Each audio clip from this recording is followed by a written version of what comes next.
Friends, एक sentence लेते हैं। मैं आपकी मदद कर देता लेकिन मैं घर पर नहीं था। फ्रेंड्स, इस सेंटेंस को यदि आपको इंग्लिश में ट्रांसलेट करना है तो आप किस तरीके के ग्रामर रूल को फॉलो करेंगे। फ्रेंड्स, ग्रामर का नाम सुनते से ही सबसे पहले माइंड में स्ट्रेस आ जाता है कि हमें ग्रामर सीखनी पड़ेगी। कैसे इंग्लिश को नेचुरल वे में हम सीख सकते हैं, समझ सकते हैं और अपने इमोशंस को, अपने जो भी हम सोच रहे हैं, कैसे हम नेचुरल वे में एक्सप्रेस कर सकते हैं। इसके लिए कुछ छोटे छोटे स्ट्रक्चर्स को ही आपको ध्यान रखना है, उस जो सेंटेंस की भावनाओं को समझना है और अपने आप को एक्सप्रेस करना है। तो फ्रेंड्स, आप इस सेंटेंस को फिर से ध्यान से सुनिए और ये समझने की कोशिश कीजिए कि इस सेंटेंस में आखिर हम अपने किस तरह की भावनाओं को किसी के सामने रखना चाहते हैं। जैसे कि मैंने सेंटेंस कहा, मैं आपकी मदद कर देता लेकिन मैं घर पर नहीं था। यहाँ पर ये चीज को बता रही है कि जो कुछ हुआ ही नहीं था, लेकिन मैं वहां पर सोच रहा हूँ, इमेजिनेशन कर रही हूँ कि यदि मैं घर पर होती तो मैं आपकी मदद कर देती। ठीक है, तो फ्रेंड्स, यहाँ पर ऐसा कुछ चीजें, something that did not happen in the past, कुछ ऐसा काम हुआ है जो पास्ट में हुआ ही नहीं। मैं इमेजिन कर रही हूँ सिचुएशन को कि यदि मैं ऐसा घर पर होती तो मैं आपकी मदद कर देती। तो फ्रेंड्स, ऐसे सिचुएशन में हम यूज करते हैं वुड हैव प्लस वर्ब की थर्ड फॉर्म। बस इतनी छोटी सी आपको चीज याद रखनी, वुड हैव प्लस वर्ब की थर्ड फॉर्म। अब देखिए, इस वुड हैव प्लस वर्ब की थर्ड फॉर्म को हम डिफरेंट सिचुएशन में भी यूज कर सकते हैं। जैसे आपने किसी अपॉर्चुनिटी को मिस कर दिया, ठीक है, या आपको किसी चीज का पछतावा हो रहा है जो कि आपने पास्ट में कोई काम नहीं किया, अब आपको उस चीज का पछतावा हो रहा है, वहां पे भी हम वुड हैव प्लस वर्ब की थर्ड फॉर्म लगाते हैं। अब अपना सेंटेंस हम ट्रांसलेट करते हैं। हमारा सेंटेंस था, मैं आपकी मदद कर देता लेकिन मैं घर पर नहीं था। ठीक है फ्रेंड्स, तो यहाँ पर देखिए आपको क्या एक्शन करना था, मदद करना था। मदद को हम कहते हैं हेल्प करना। हेल्प की थर्ड फॉर्म होती है हेल्प, तो वुड हैव हेल्प्ड आएगा। ठीक है, तो I would have helped you but I was not at home. I would have helped you but I was not at home. मैं आपकी मदद कर देता लेकिन मैं घर पर नहीं था। ठीक है, एक और सेंटेंस लेते हैं जिससे और अच्छे से क्लियर हो जाए। वह पार्टी में आ जाती अगर उसे बुलाया गया होता। ठीक है, ये हम इमेजिन कर रहे हैं कि यदि तुम उसको इनवाइट कर देते तो वो पार्टी में आ जाती। तो ठीक है, तो इस तरीके से हमें क्या एक्शन करना था, आना था। ठीक है, तो आने के लिए हम कैसी क्रिया यूज करते हैं, कैसी वर्ब यूज करते हैं, कम। तो कम, केम, कम, उसकी थर्ड फॉर्म कम ही होती है आने की। ठीक है, कम। तो आपके साथ में वुड हैव प्लस कम लगाएंगे।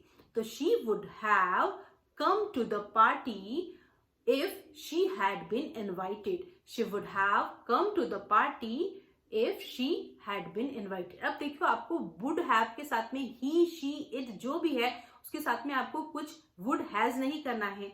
यदि she आया है तो भी would have ही आएगा।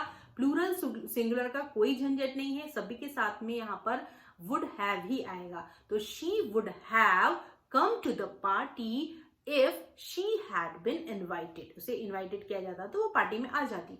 या फिर जैसे मैच जीत जाते अगर उन्होंने ज्यादा कोशिश की होती। ठीक है, तो they would have won the match if they had tried harder. They would have won the match if they had tried harder. तो फ्रेंड्स, यहाँ पर अधिकतर हम पास्ट टेंस को ही यूज करते हैं सेकेंड सेंटेंस में, had tried harder। तो फ्रेंड्स, यहाँ पर देखिए had के साथ में वर्ब की थर्ड फॉर्म आई है क्योंकि पास्ट परफेक्ट टेंस यूज हुआ है।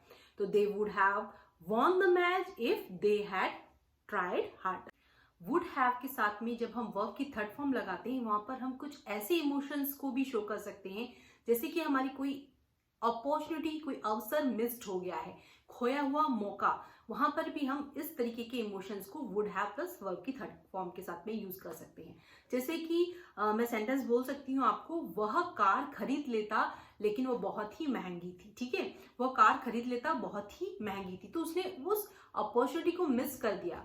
तो वहां पर आएगा आपका he would have bought the car but it was too expensive. He would have bought the car, but it was too expensive. Car बहुत ही महंगी थी। या फिर आप इस तरीके के सेंटेंस बना सकते हैं, मैं आपको फोन कर देता लेकिन मेरे फोन की बैटरी खत्म हो गई थी। तो यहाँ पर भी उसने अपॉर्चुनिटी को मिस कर दिया, वो फोन कर देता लेकिन उसकी बैटरी जो खत्म हो गई थी। आई would have called you, I would have called you but my phone battery was dead. I would have called you but my phone battery was dead।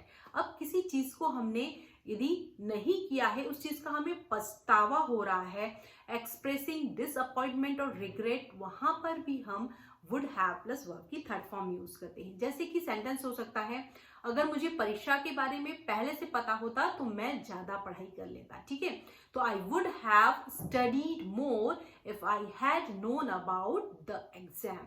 ठीक है, या फिर आप इस तरीके के सेंटेंस बना सकते हैं कि वह पिछले साल ट्रेवल कर लेता अगर उसके पास में सफिशिएंट मनी होती। ठीक है, तो we would have travelled last year if we had enough money. We would have travelled last year if we had enough money. तो यदि हमारे पास में पर्याप्त पैसा होता तो हम लास्ट ईयर ट्रेवल कर लेते। तो फ्रेंड्स, यहाँ पर आप हमेशा नोटिस करें सेकेंड सेंटेंस में अधिकतर पास्ट परफेक्ट टेंस यूज रहा है, क्योंकि यहाँ पर ये पास्ट का एक्शन है और कंप्लीटेड एक्शन की बात बता रहा है कि हाँ हम ऐसा कर लेते, लेकिन एक कंप्लीटेड एक्शन नहीं है, आप अभी प्रेजेंट में उस चीज के लिए पछतावा कर रहे हैं। तो वुड हैव प्लस वर्ब की थर्ड फॉर्म से फर्स्ट सेंटेंस बनाए जो आपने नहीं किया, और सेकेंड सेंटेंस बनाए पास्ट परफेक्ट टेंस से हैड प्लस वर्ब की थर्ड फॉर्म से। अब फ्रेंड्स, जब हम किसी चीज का अनुमान लगाते हैं, जैसे कि मुझे लगा था कि आप अब तक घर पहुंच गए होंगे, मुझे लगा था कि आप अब तक पहुंच गए होंगे, तो यहाँ पर मैं एक अनुमान लगा रही हूँ, मैं सोच रही थी कि वो शायद अब घर पहुंच गए होंगे। तो यहाँ पर भी हम वुड हैव के साथ में वर्ब की थर्ड फॉर्म लगाते हैं। जैसे कि सेंटेंस का ट्रांसलेशन हो सकता है, I thought you would have reached by now, I thought you would have reached by now. ठीक है, या फिर इस तरीके से उसने शाम तक काम पूरा कर लिया होगा, उसने शाम तक काम पूरा कर लिया होगा। यहाँ पर आप अनुमान लगा रहे हैं कि उसका काम शाम तक कंप्लीट हो गया होगा। ठीक है, तो she would have finished the work by evening, she would have finished the work by evening. ठीक है, यहाँ फिर एक और चीज है कि जो वुड हैव है एक स्पोकन एक्सप्रेशन है। जैसे कि हम कह सकते हैं ना, जैसे कि हम कहीं आपको कहीं जाना था अपने दोस्तों के साथ में और आप नहीं जा पाए, तो वहां पर भी आप इस तरीके से कह सकते हैं, काश मैं आपके साथ में जुड़ पाता, या काश मैं आपके साथ में होता उस समय। तो यहाँ पर आप इस तरीके से कहते हैं, I would have loved to join you, I would have loved to join you. यहाँ पर आप नहीं थे, वहां पर नहीं है, लेकिन आप ऐसा सोच रहे कि काश मैं ऐसा कर लेता, तो I would have loved to join you. तो ये एक स्पोकन एक्सप्रेशन भी है। जैसे कि हम कहते हैं वो बहुत ही शानदार होता, That would have been amazing, that would have been amazing।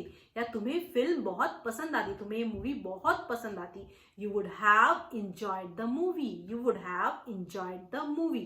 तो इस तरीके से आप would have प्लस verb की थर्ड फॉर्म के साथ में कितने सारे खूबसूरत खूबसूरत सेंटेंस बना सकते हैं। चलो एक और एग्जाम्पल ले देती हूँ कि मैं केक खा लेता लेकिन मेरा पेट भरा हुआ था। तो यहाँ पर इमेजिन कर रहा है कि मेरा पेट फुल है लेकिन मैं केक नहीं खा पा रहा हूँ। तो कैसे एक्सप्रेस करेंगे इस फीलिंग को, मैं केक खा लेता लेकिन मेरा पेट यदि खाली होता तो मैं केक खा लेता, लेकिन मेरा पेट ऑलरेडी भरा हुआ है तो मैं केक नहीं खा पा रहा हूँ। तो मैं केक खा लेता लेकिन मेरा पेट भरा हुआ था। तो किस तरीके से कहेंगे, I would have eaten the cake but I was full, I would have eaten the cake but I was full। तो फ्रेंड्स, eat का थर्ड फॉर्म eaten आ गया है, eat, ate, eaten। ठीक है, तो I would have eaten the cake but I was full, I was full मतलब मेरा पेट भरा हुआ था।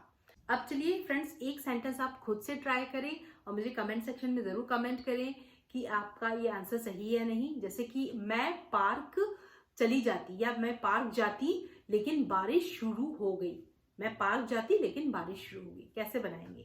तो ठीक है, तो इसको आप मुझे ट्रांसलेट करके कमेंट सेक्शन में जरूर बताइए। वीडियो अच्छी लगी है तो प्लीज चैनल को जरूर सब्सक्राइब करें। मेरे साथ में नेचुरल वे में इंग्लिश सीखने के लिए आप इस चैनल को जरूर सब्सक्राइब करें। रोज थोड़ा थोड़ा इस तरीके से प्रैक्टिस करें। इन इमोशंस वाले सेंटेंस को आप, जो भी आपके सेंटेंस इस तरीके के माइंड में आ रहे हैं, उन्हें ट्रांसलेट करें। ठीक है, एकदम ग्रामर के रूल के पीछे दौड़ना नहीं, कुछ कुछ चीजें सीखनी है और उससे बहुत सारे सेंटेंस बनाने हैं। तो आज हमने सिर्फ थोड़ी सी छोटी सी चीज सीखी है, वुड हैव प्लस वर्ब की third form. Would have plus verb की थर्ड फॉर्म से आप कितने सारे सेंटेंसेस बना सकते हैं, कितने सारे अपने इमोशंस को एक्सप्रेस कर सकते हैं। तो क्यों डरना ग्रामर से? यदि ग्रामर को फन वे में पढ़ेंगे तो बहुत ईजी हो जाएगी ये English learning journey. So friends, मैं मिलती हूँ आपको नेक्स्ट वीडियो में नए इंग्लिश लेसन के साथ में, जिसमें आपको मैं सिखाने वाली हूँ वुड हैव प्लस वर्ब की जो भी थर्ड फॉर्म है, कुड हैव प्लस वर्ब की थर्ड फॉर्म और शुड हैव प्लस वर्ब की थर्ड फॉर्म में क्या डिफरेंस होता है। वुड हैव के साथ में तो हम इस तरीके के इमोशंस को एक्सप्रेस करते हैं, लेकिन कुड हैव और शुड हैव वर्ब की थर्ड फॉर्म के साथ में हम किस तरीके के एक्सप्रेशंस को हम एक्सप्रेस करते हैं, किस तरीके के सेंटेंस फॉर्मेशन कर सकते हैं, वो हम सीखेंगे। तो फ्रेंड्स, चलिए, चैनल पर नए हैं और यदि वीडियो अच्छी लगी है तो ज़रूर चैनल को सब्सक्राइब करें, ज़्यादा से ज़्यादा अपने फ्रेंड्स और फैमिलीज के बीच में इसे ज़रूर शेयर करें, जिससे कि मुझे आपका प्यार और मोटिवेशन मिलता रहे और मैं आपके लिए लाती हूँ इस तरीके की ढेर सारी वीडियो। So friends, if this video adds any value in your English learning journey, please do subscribe my channel and don't forget to hit the bell icon, जिससे कि मुझे आपका प्यार और मोटिवेशन मिलता रहे। मैं मिलती हूँ आपको नेक्स्ट वीडियो में। Till then, keep learning, keep watching, keep growing. Thanks for watching.